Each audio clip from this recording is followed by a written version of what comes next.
Si uno es sociólogo, tiene esa visión del mundo. Si uno es político, otra. Si uno es antropólogo, otra visión del mundo. Si uno es psicoanalista, mira desde otra manera. Entonces, por eso es muy importante que les dé un pantallazo del psicoanálisis. Y les cuento que me picha que no esté Euclides, porque siempre que yo le hablo de psicoanálisis, ya el psicoanálisis ya pasó, y el tipo, ¿verdad? Entonces, me picha que no esté, me fui a buscarle y no está en una reunión, lastimosamente. Bien, entonces quiero explicarles un poco al respecto. Ocurre que el psicoanálisis tiene en cuenta su objeto teórico. Esto se está grabando, ¿verdad, mi rey? Bueno, sí, va para hacerle oír al pillo que no está. Estoy pichada, ¿eh? Hola, Carmen. Hola, Carmucha. Hola. Bueno, estoy pichada porque no está el tipo, ¿verdad? Que siempre decía que el psicoanálisis ha pasado, ¿verdad? Bueno, ahí viene. Entonces,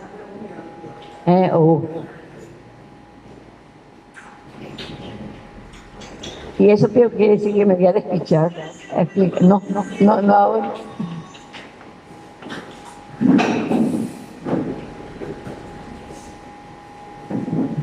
Hola, Euclides, yo estaba confesando que yo estaba pichada porque vos no estabas.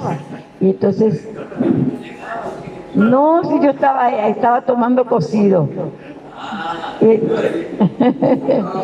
Estaba tomando cocido. Bueno, Euclides, yo estaba explicando que la cosmovisión depende de quien está hablando, ¿verdad? Es diferente. Un cineasta estaba poniendo ejemplo La Hora de los Hornos con Pino Solana, o es diferente a un antropólogo y en este caso un psicoanalista. Y quiero un poco decir algo del psicoanálisis, porque siempre que yo te veía a vos decías, no, el psicoanálisis ya pasó. Entonces vamos a explicarle a Euclides sobre todo por qué no pasó el psicoanálisis. Ocurre que el psicoanálisis tiene un objeto teórico que es un ovni, es un ovni, ¿verdad? Es un objeto teórico absolutamente heteróclito respecto de aquellos que estaban en el campo de las ideas. ¿Y cómo introducirlo en la ciencia? ¿Verdad? ¿Cómo introducir en la ciencia algo que no se ve, que no se mide, que no se escucha, y que sin embargo tiene poderosas consecuencias en nuestra vida, ¿verdad? Entonces, un experto en la escucha del inconsciente epiopea cómo escucha el inconsciente, ¿verdad? Vuelvo a decir, un objeto teórico totalmente heteróclito respecto de los conocidos en el momento en que Freud halla ese inconsciente, y quien ayudó mucho a colocar el inconsciente dentro de las ciencias fue Lacan, porque ya en la época de Lacan estaba Ferdinand de Saussure, estaba Jacobson, ¿verdad? Marlene, te estoy fijando. Y entonces Lacan dice, pero fíjense cómo el inconsciente está estructurado como un lenguaje. Y entonces ahí descubrimos también que Freud, era un lingüista y no lo sabía. Era un lingüista y sin saberlo. Bien. Freud, seguramente, si ustedes escuchan, hay un libro, porque ahora pues está de moda echar abajo todo, ¿verdad? Es tremendo como hay una tendencia tremenda, peligrosa, ¿verdad? En decir cosas cataclísmicas incluso, ¿verdad? Y en ese sentido, hay un libro que se llama el libro negro del psicoanálisis, en que dice, bueno, si Freud no descubrió el inconsciente, y claro, se hablaba de inconsciente, Nietzsche ya hablaba de inconsciente, que los dioses, Schopenhauer, claro, pero la gramática del inconsciente. Freud descubre la gramática del inconsciente y en ese sentido, querido Euclides, es como Aristóteles, así como Aristóteles descubre, formaliza a través de la lógica el lenguaje consciente, la formalización que hace Aristóteles es la lógica, ¿verdad? Y el que hace la formalización del inconsciente, de su gramática, es Freud.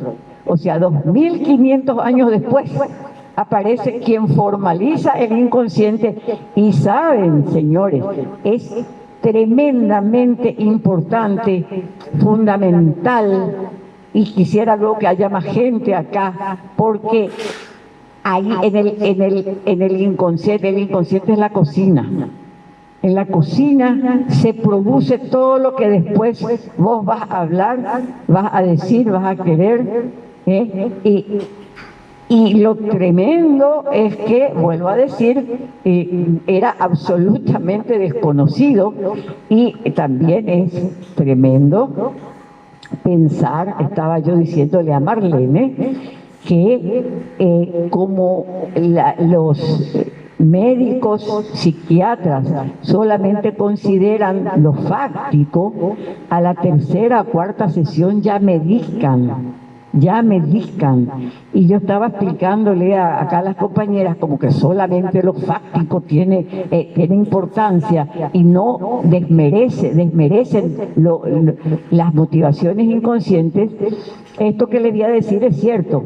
En una conversación que yo había oído Arturo con Jacques Salem Miller, había dicho que había 3 millones de mujeres 3 millones de mujeres en Estados Unidos tratadas como esquizofrénicas, y eran en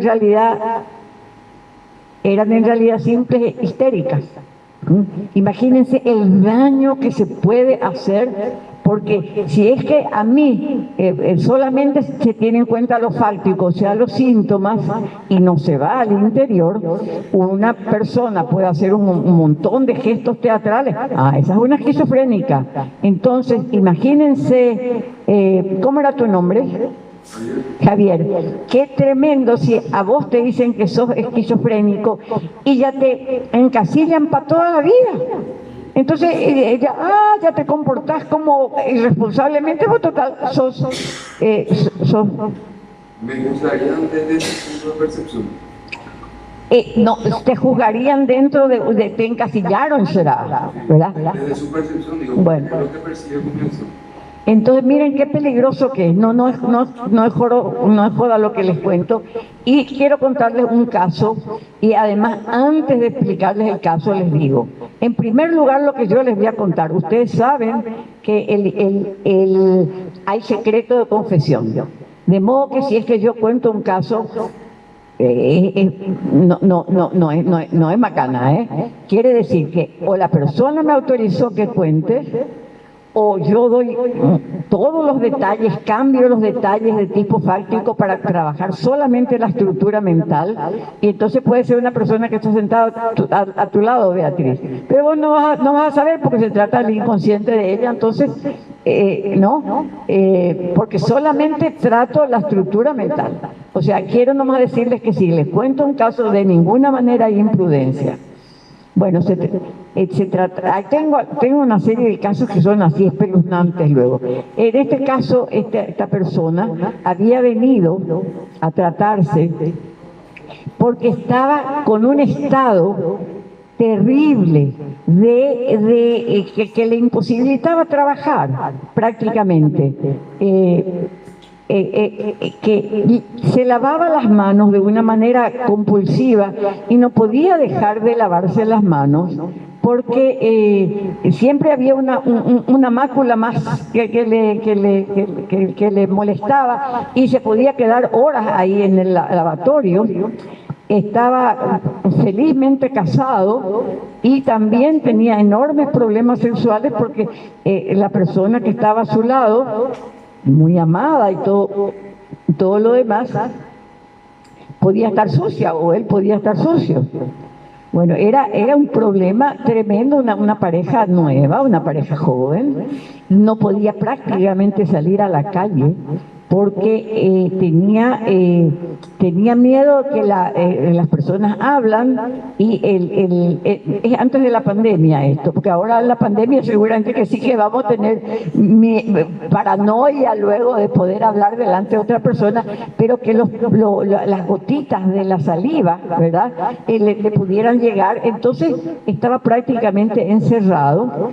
Era una persona sumamente ocupada y tenía que venir manté porque su situación era sumamente angustiosa, ¿verdad? Bien, yo le empecé a tratar como un obsesivo porque yo se hace primero un diagnóstico presuntivo y esto de lavarse. Miguel Ángel era como de obsesivo. Y el tipo estaba cada vez peor.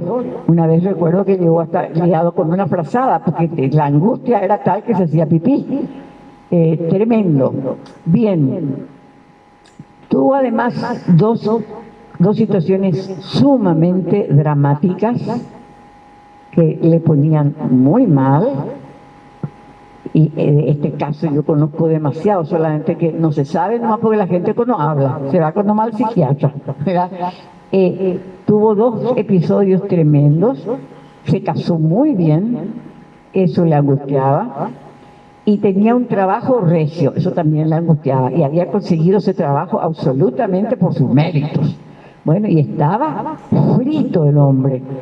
Bien, si este muchacho, si se atendía, miren, por favor, esto es muy importante, los que pueden llevar este dato. Esos psicólogos que solamente van a la facultad para trabajar, digamos, con la evidencia, entonces, bueno, se lava las manos y entonces le llevan a un psiquiatra para que le dé algún elemento que le permita volver al trabajo, ¿verdad? Pero ustedes saben muy bien, y eso porque el psicólogo no está preparado, porque solamente está preparado para la psicología de la evidencia, lo meramente conductual. Entonces, y esta misma situación, no vayan a creer que es en Paraguay nomás. Yo que estuve viviendo un tiempo en Nueva Zelanda, les cuento que igualito era. Yo decía, Dios mío, si una persona se enferma de una neurosis acá, está frita.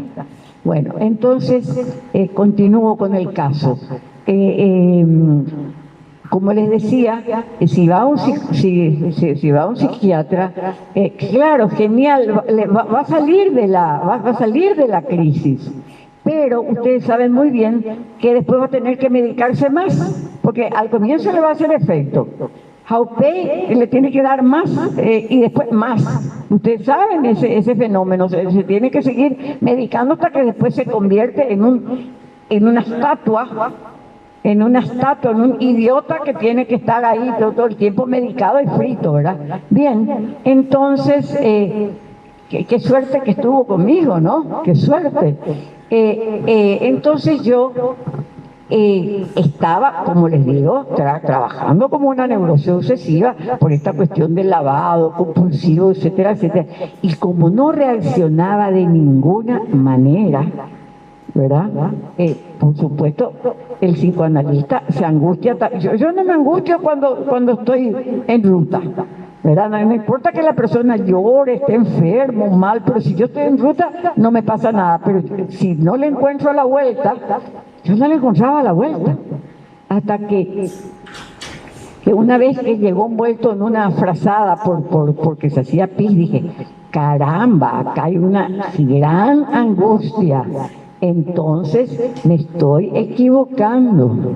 Acá hay una angustia demasiado grande. Y si hay una angustia demasiado grande, que quiere decir que esas conductas fóbicas de él, ¿verdad? Esas conductas fóbicas que él pone. Ustedes saben que las fobias son unas murallas, unos topes para no avanzar. Eso de quedarse dentro de la casa porque le daba fobia salir afuera, porque no sea que tus gotitas de saliva ¿verdad? Le llegaran. Estoy hablando antes de la pandemia, ¿verdad? Bueno, entonces, caramba, es una angustia, histeria de angustia y nacoa. Y entonces hay ¡clin! ¡Wow! Cuando hay ese tipo de fobia, que se trata de histeria de angustia, como les decía, quiere decir que la función paterna, atiendan, la función paterna es deficitaria y la fobia viene a ser un síntoma que está tapando, que está siendo tapón, que está haciendo un servicio de, digamos, ya que tengo acá la fobia, bueno, perdón, tengo esa angustia, le pongo acá esta cuestión de tapón. Bien, entonces ahí le dije al muchacho, como descubrí eso, entonces le dije esto. Llegó a una sesión, les cuento que él llegaba a las sesiones y no se iba más, porque angustia, no se iba. Y en este caso, como descubrí yo que era una fobia, y la fobia revela que la fobia es nada más que un tapón de la función paterna, le dije, mire fulano, le dije, ahí donde usted está entrando en un cargo altísimo. Su papá había entrado como lumpen. Miren, el lumpen proletaria, ustedes saben, es alguien a quien se le llama para que tire la basura, para que cabe agujeros, ¿no? Entonces usted está, en primer lugar, sin elementos del discurso paterno como para que le explique cosas. Está sin eso, por un lado. Y por otro lado también, cómo usted, porque él me había contado que había tenido rabia con el papá, cómo usted que le ha tenido rabia a su papá, ahora, cuando uno es chiquito por ahí le dice, cuando sea grande, yo a este viejo de mierda le voy a dar unas patadas en el culo, que se muera, ¿verdad?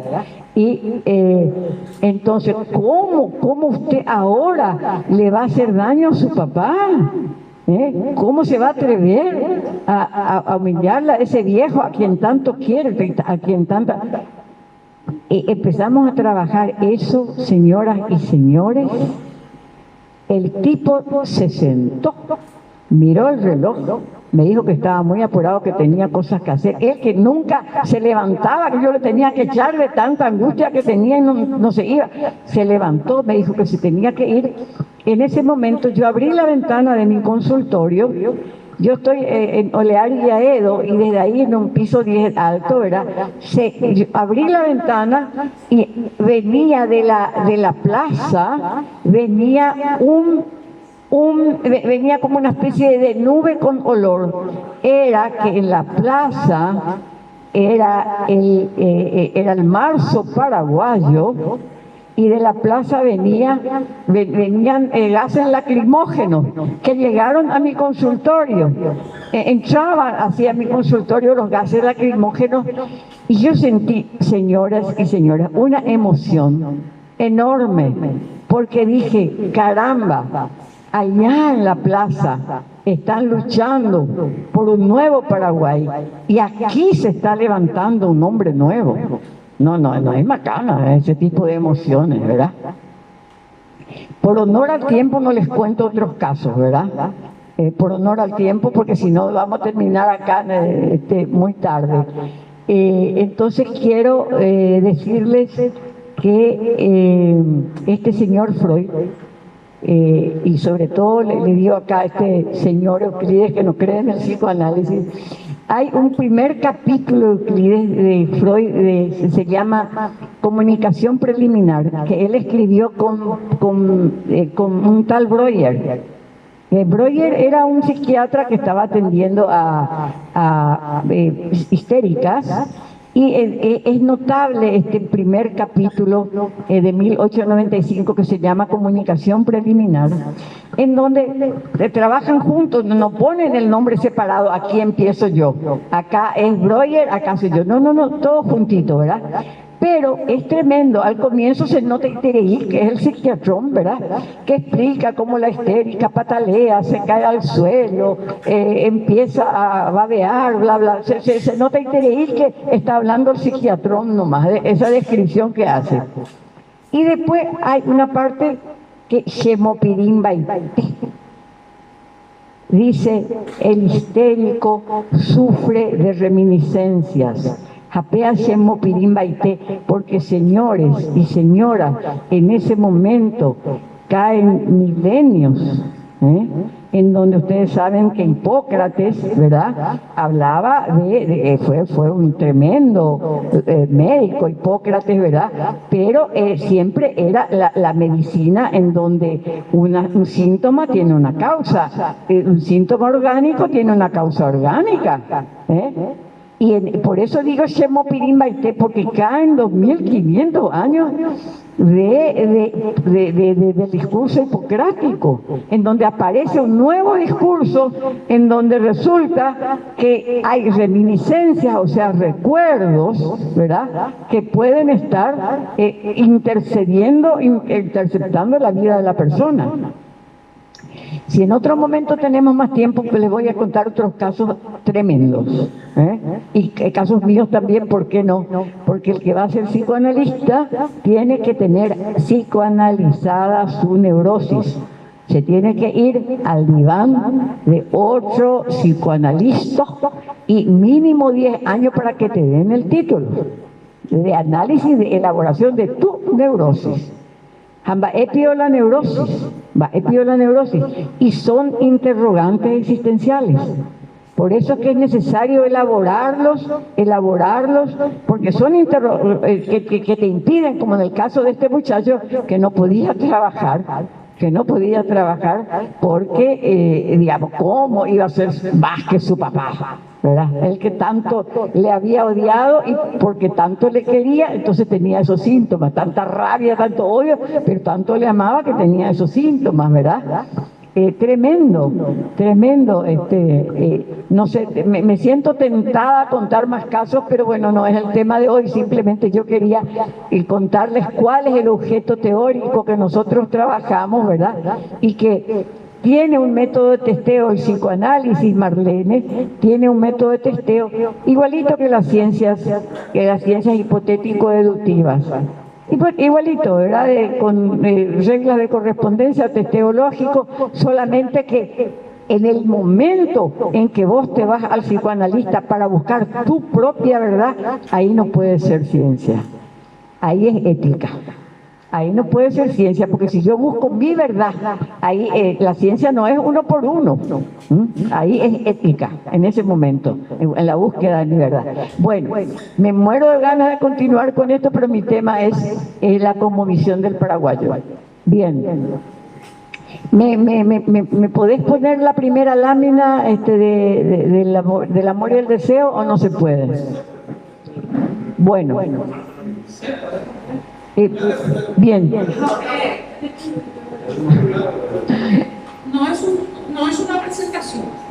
No, imágenes nomás. Después esto yo voy a leer y final lo que ahí dice. Pero quiero empezar con este libro. Sí, el tema es que no está organizado como presentación. ¿Qué?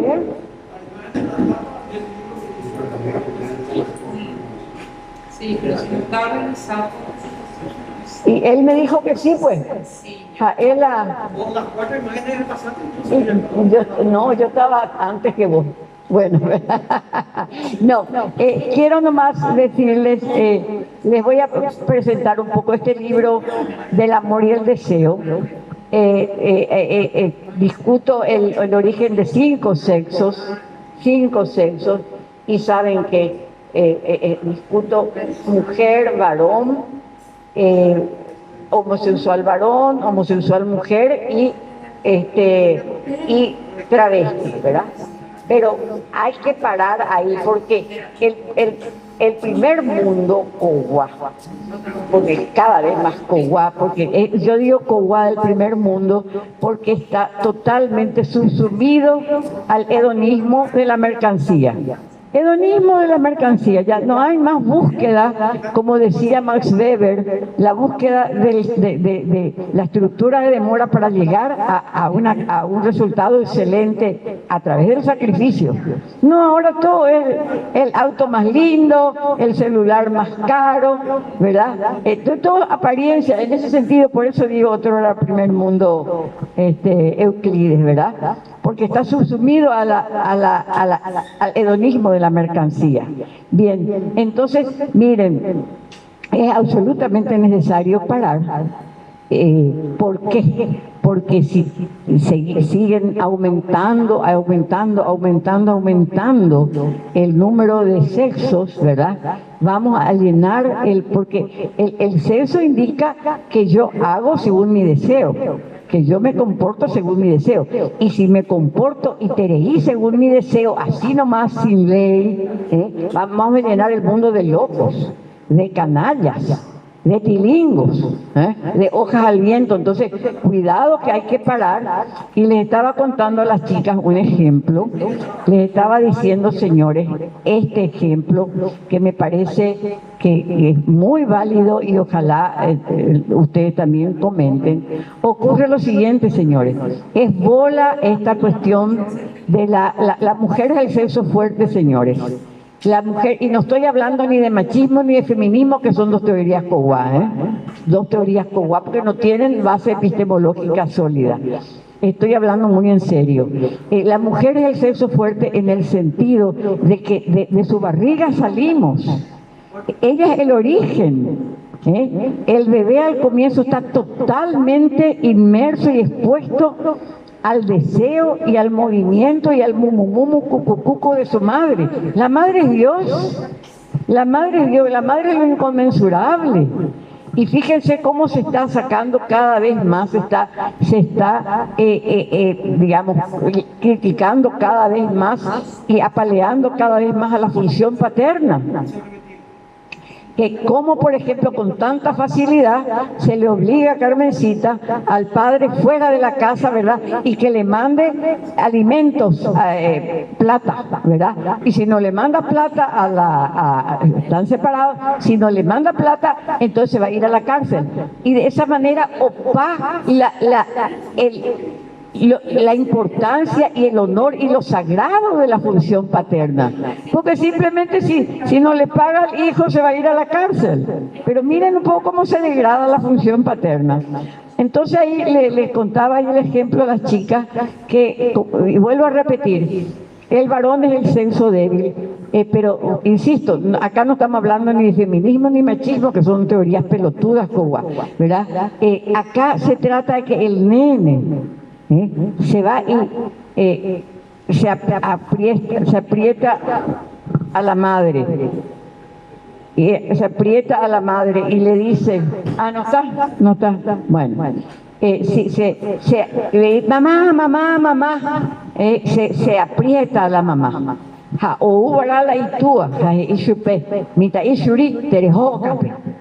Y ahí le libera de nosotras las madres cocodrilo. Ahí le libera de nosotras la madre cocodrilo, porque si no ese nene que va a ser es tan grande el amor a la madre y tan inconmensurable el amor a la madre, se va a identificar a la madre y el día de mañana va a ser mujer con pija. Mujer con pija. Entonces cuidemos esta cuestión de la función paterna, ¿verdad?, que permite virilizar al muchacho. Y hay una frase que quiero que se les quede. O sea, la función paterna permite virilizar al muchacho y dice Sigmund Freud La virilidad es un nuevo acto psíquico. La virilidad es un nuevo acto psíquico. O sea que nacer con pilín no es garantía que va a ser varón. Es un nuevo, el papá es muy importante ahí. De modo que si señoras, ustedes están peleadas con el papá de la criatura, ¿verdad? Sigan peleadas, peleadas a muerte, pero que el hijo vea al padre. El hijo no tiene la culpa, ¿verdad? De vuestras peleas, ¿verdad?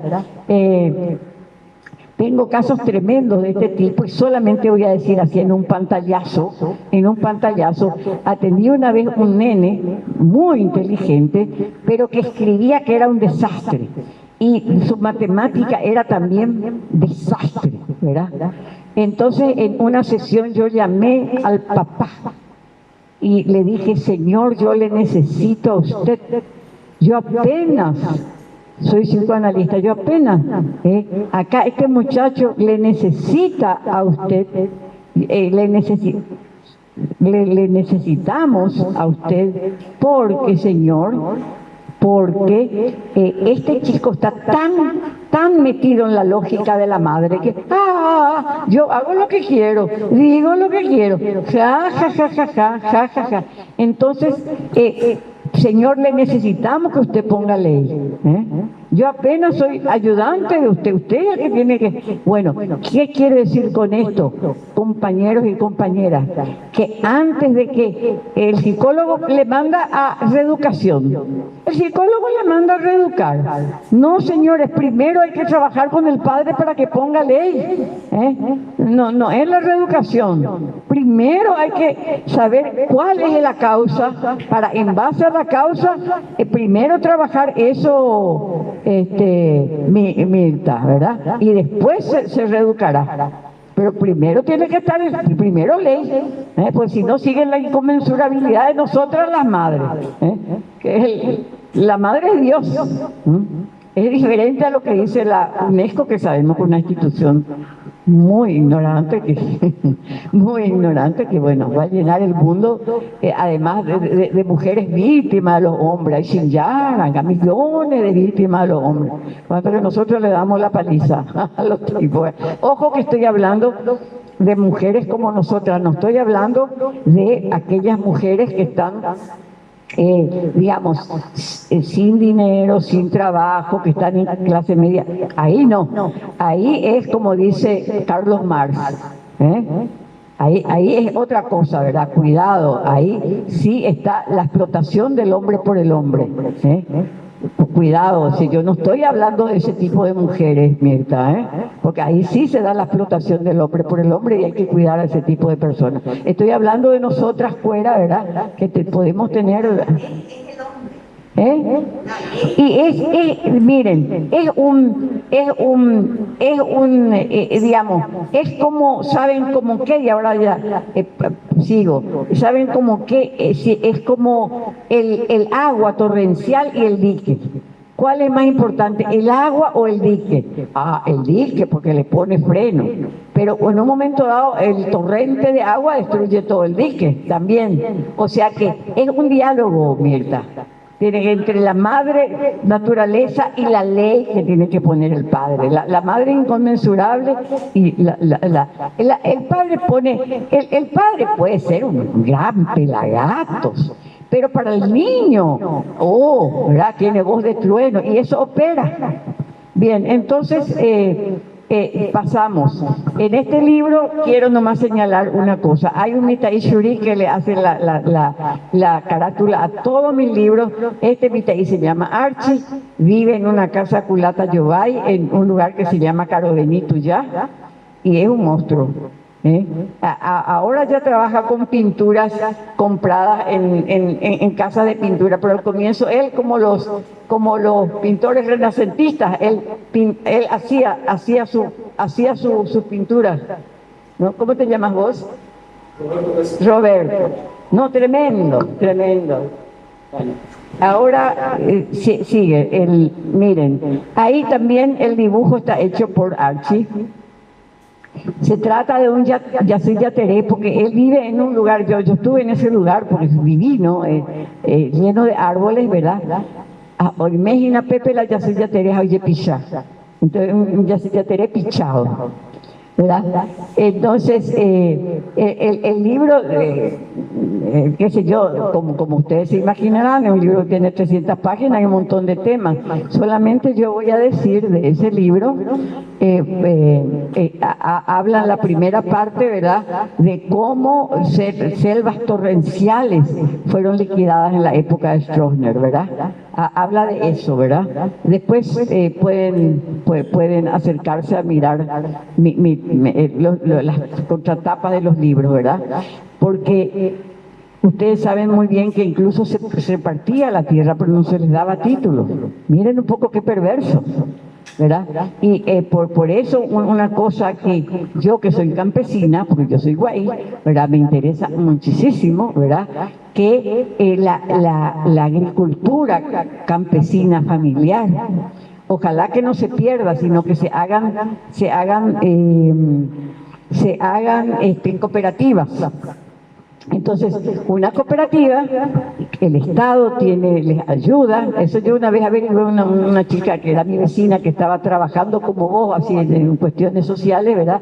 Estaba en Perú y era muy interesante porque eran cooperativas que el Estado les proveía un mercado en el exterior, y entonces estas personas que habrían estado desamparados, habrían estado desamparados en agricultura familiar, ahora estaban en cooperativa, y lo que producían se iba al exterior, ¿verdad?, por mercados que le aseguraba el gobierno. Era muy interesante. Sí, el gobierno, pero estaba garantizado ya está, del Estado también. Bien, después yo hablo, dice, hablamos del narcisismo constitutivo. Por falta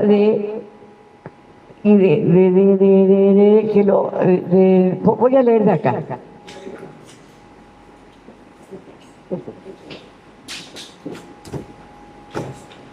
Bien, miren, yo estuve una vez en Villarrica, yo estaba explicando este libro en la cooperativa universitaria, y vino una señora y me dijo, Mara, termina ya, y ahí me di cuenta que la mayoría de las personas que estaban no eran de la ciudad, sino que se tenían que ir a sus valles, qué sé yo, a Doña Juana, a Rincón, a Jatí. Y entonces yo dije, Dios mío, qué tremendo, a mí me daba miedo la posibilidad que existieran salteadores de caminos incluso, porque esa gente ya no creía más en la agricultura, ¿verdad? Y venían a Villarrica, estaban estudiando Derecho y se iban a convertir todos en urreros después, ¿verdad? Porque encima que tantos abogados hay que ya todos ya no tienen trabajo, ¿verdad? Tremendo. Bien. Hablamos de autocrítica. Miren, esto está muy interesante para cualquier profesión que ustedes tengan. Si no hay una emancipación personal, tampoco habrá revolución. Si nos levantamos contra el injusto sin haber hecho primero nuestra autocrítica, seremos simples revoltosos, resentidos, prontos a copiar al amo y robar si tuviéramos oportunidad. Le echamos a uno, ay, el pueblo lleno de esperanza, y después volvemos a ser igualito de la persona a quien echamos. En cambio, si empezamos por la revolución por dentro, ojalá que se psicoanalicen, ¿verdad?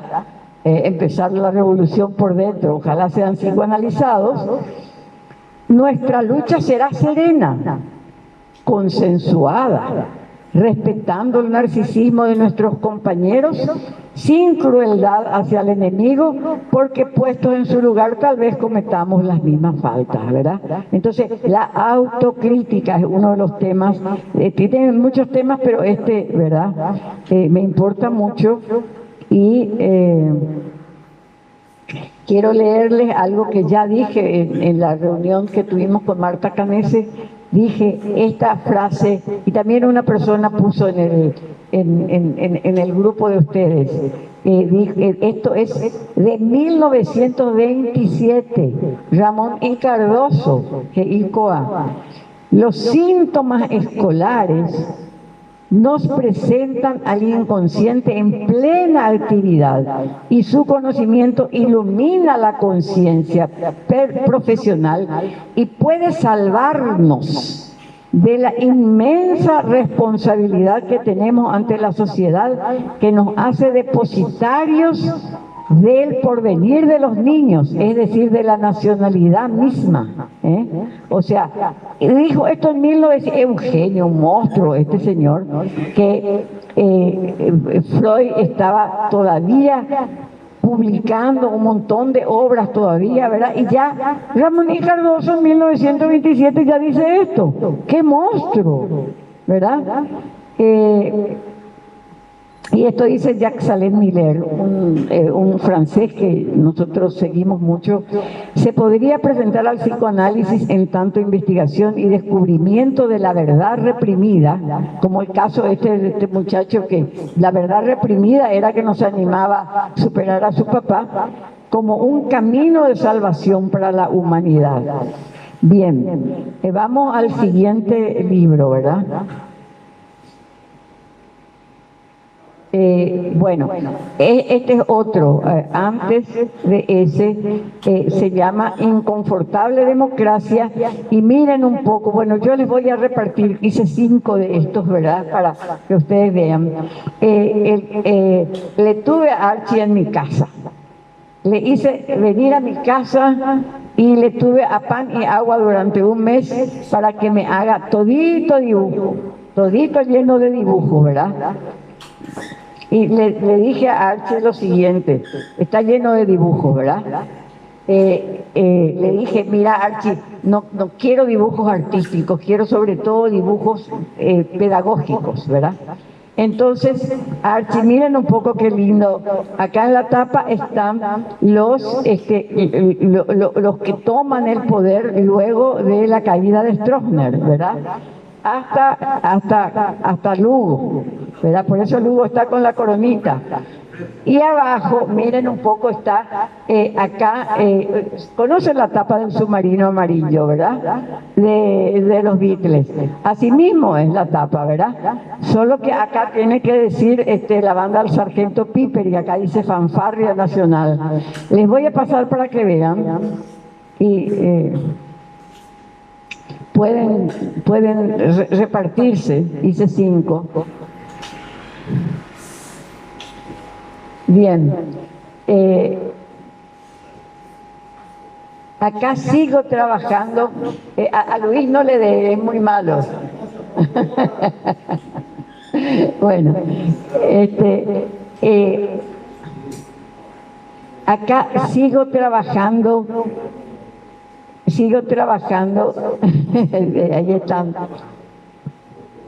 ahí están todos hasta Lugo. Bien, sigo trabajando en ese libro, en la contratapa, digo lo siguiente, sigo trabajando el tema del narcisismo, porque el narcisismo realmente bloquea muchísimo la capacidad del político para que pueda hacer conductas sabias. Y en ese sentido, señor.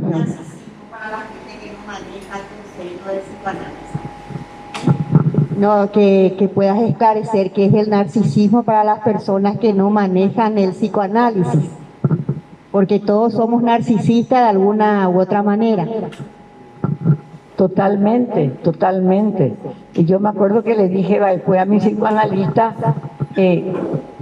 fulanita, ayúdame a matar mi narcisismo, antes que mi narcisismo me mate a mí, porque al comienzo el narcisismo, señoras y señores, es un amor a uno mismo sumamente importante como para defendernos en la vida. El narcisismo es sumamente importante porque, por ejemplo, qué sé yo, viene un nene chiquitito, está gateando, pero viene un perro, le ladra y entonces el nene, ¿verdad?, hace algún gesto para autodefensa. O por ejemplo, se ve muy claramente en esos niñitos chiquititos, quiero mi teté, y la mamá le dice, ay, espérame que estoy calentando la leche, ¡guau!, grita la criatura, porque le interesa un bledo que la mamá esté cansada, le interesa, lo único que quiere es que se haga eso es narcisismo, y ese narcisismo tiene que ser acollarado, tiene que entrar en ley. Nunca vamos a dejar de ser narcisistas, pero tiene que entrar en ley, ¿verdad? En cuántas veces, por ejemplo, estamos locos de sufrimiento, ay, porque me dejó Brad Pitt, ay, sufro como una loca, y resulta que yo veo en mi análisis que no es tanto que yo le quería a él, sino que me picha que no me quiera, ¿verdad? De trabajar el narcisismo. Y en ese sentido, porque acá sigo hablando de cómo, miren, el narcisista es una persona muy débil, porque no aguanta que se le esté en contra. Entonces le manda al exilio, le manda a la cárcel, le manda a fusilar. ¡Qué débil que es! No aguanta, no aguanta el contendiente, ¿verdad? Y en ese sentido yo aplaudo cuando, corríjanme si me equivoco, ¿verdad? Cuando estuvo Euclides como ministro del Interior, corríjanme si me equivoco, pero cuando él tuvo que hablar por esas cuestiones tan complejas de Itaipú, yo me enteré que Euclides se reunió con todos, escuchó todas las voces, ¿verdad? El narcisista no aguanta eso. Si alguien está en contra de lo que yo digo, ¿verdad? Como les decía, o le mando a la cárcel, ¿verdad? En fin, vuelvo a decir, el narcisista es muy débil, no aguanta al contendiente. Y en ese sentido, vuelvo a decir, Euclides siendo primer ministro, ¿verdad? En la parte de Itaipú, ¿verdad? Se reunió con todos los discursos posibles y aprendió de todos. Eso es cómo se trabaja, se acollar al narcisismo para que el contendiente también me enseñe, ¿verdad? El narcisismo sería una barrera para que se dé la democracia, para el diálogo, para la diversidad. Perdón, mi reina. Entonces me pregunto si el narcisismo sería una barrera, un obstáculo para construir en la diversidad, para construir la democracia.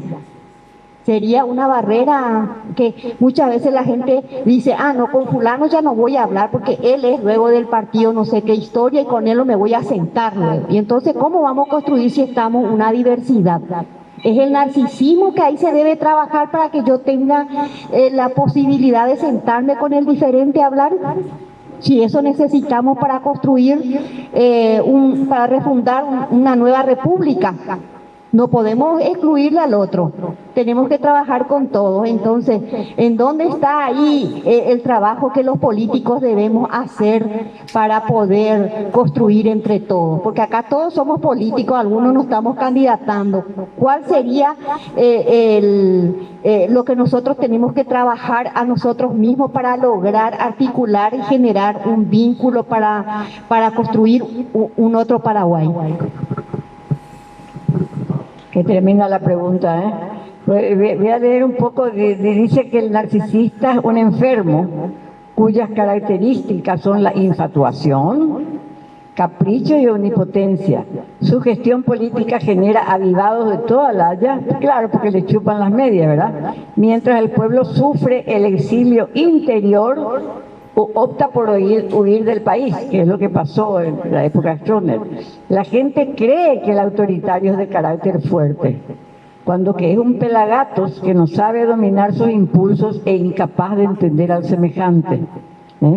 Entonces el narcisismo, que vuelvo a decir, es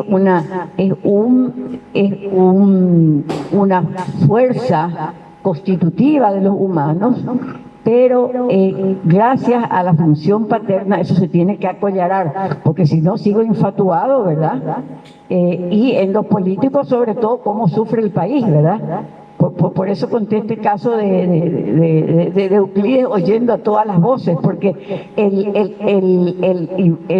narcisista no aguanta el discurso del contendiente, no aguanta. Bien, a ver un poco...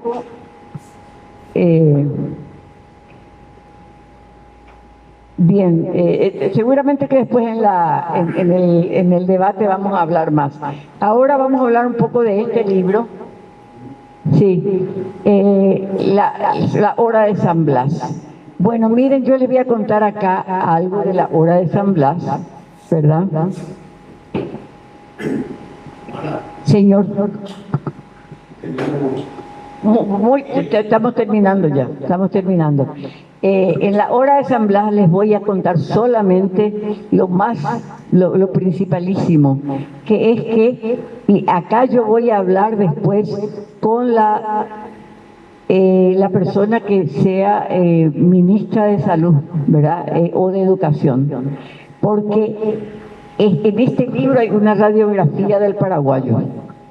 Porque somos como hablamos, somos como hablamos. Entonces yo le pedí a un lingüista que me ayudara y que las 5 palabras de más uso en nuestro cotidiano,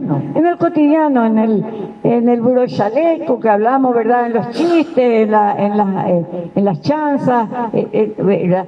Y salieron 5 palabras. Está muy trabajado esto por un señor que se llama Domingo Aguilera. Y salieron las 5 palabras. Si después ojean el libro van a ver. La primera palabra salió oporoú, que es coger. Pero en el sentido más lato, no en el sentido de hacer el amor, no, coger. Después viene embarazar, en el sentido opicachupe, o sea, le jodió, en el embarazo, le jodió. Después viene ocaú.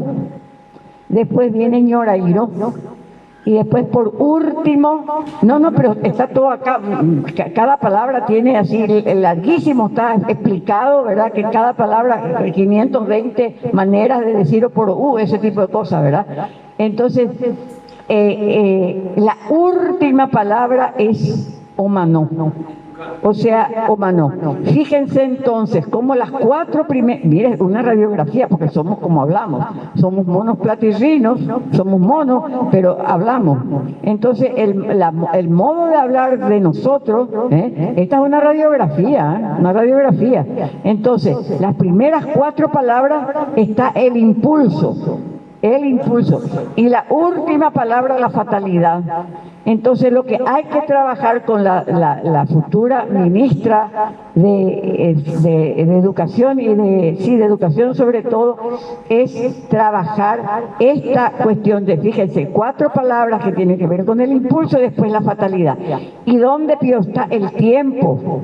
La programación del tiempo, ese tiempo que es necesario para hacer cuotas, ¿me entienden? Es absolutamente necesario anticipar el tiempo para en base a eso hacer proyectos, hacer programas, de eso, ¿me entienden? Entonces voy a terminar porque si no ya me dan una... Miren, si yo sigo me quedo hasta las 12 de la noche porque me encanta. Mira, quiero terminar con esto.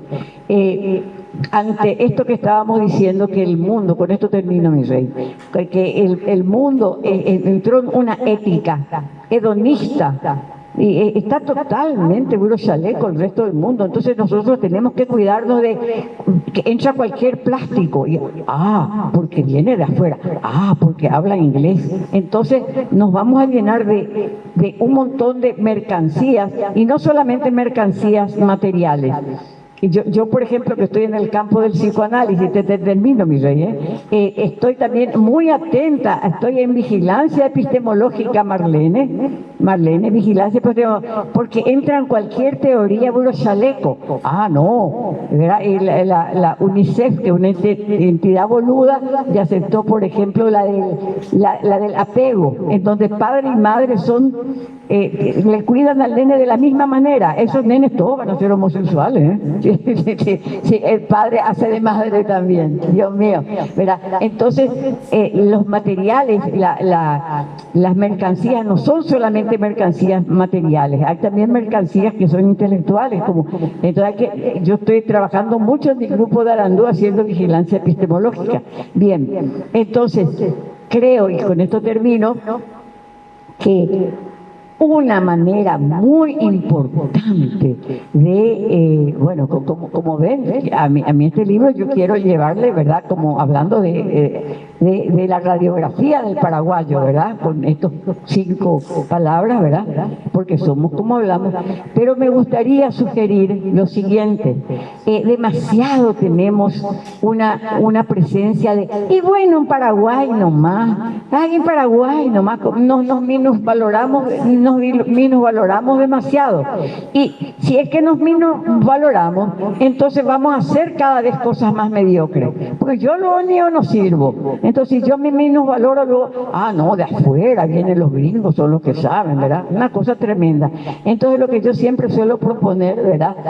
Comenzar con una leyenda que sea nuestro piso, un piso identitario que nos dé orgullo, Y ese piso identitario yo suelo poner, ¿saben en quién?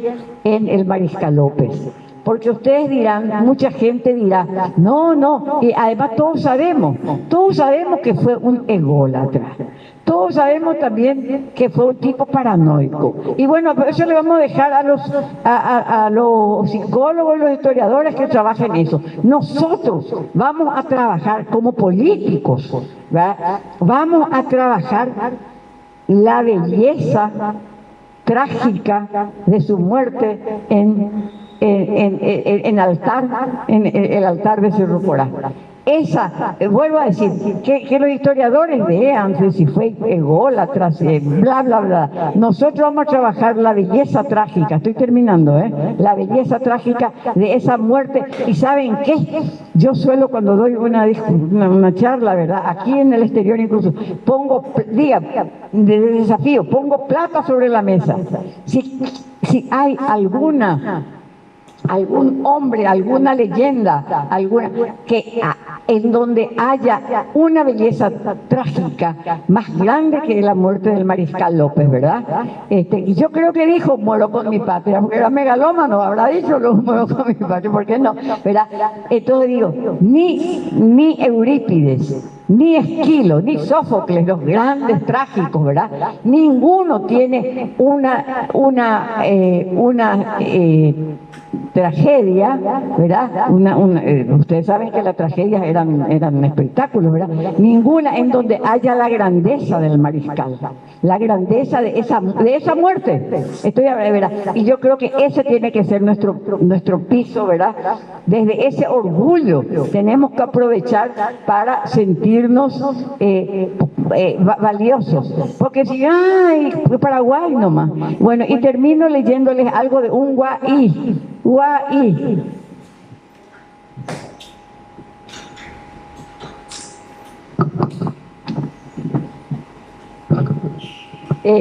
Hablando de belleza trágica, ¿verdad? Por supuesto tenía que ser guaireño, ¿verdad? Se llama Leopoldo Ramos Jiménez, ¿verdad? Eran compañeros con otro guerrero, Manuel Ortiz Guerrero. Bien, termino con esto, Iba López, dice Ramos Jiménez, Iba López, no el verdugo, no el tirano. Iba inmenso como el mismo de sombras y rayos fatal, como viendo iba el coloso todo el suelo americano en su trágica derrota que cual grande fue triunfal. Era un hombre que bajaba y un divino que ascendía. Y qué dura esa caída para la gran ascensión. Si fue sombra su derrota, toda noche gesta un día, y él, en medio de esa noche, era inmensa irradiación. Ese lúgubre momento se desprende la grandeza más sublime y más humana del titán, cuya cabeza como el sol hacia el abismo fragorosamente baja. Desde entonces, de esa tumba donde halló su cumbre el fuerte, más hermosa, más terrible, más soberbia ante la muerte, su figura de protesta levantó, cerró coraje.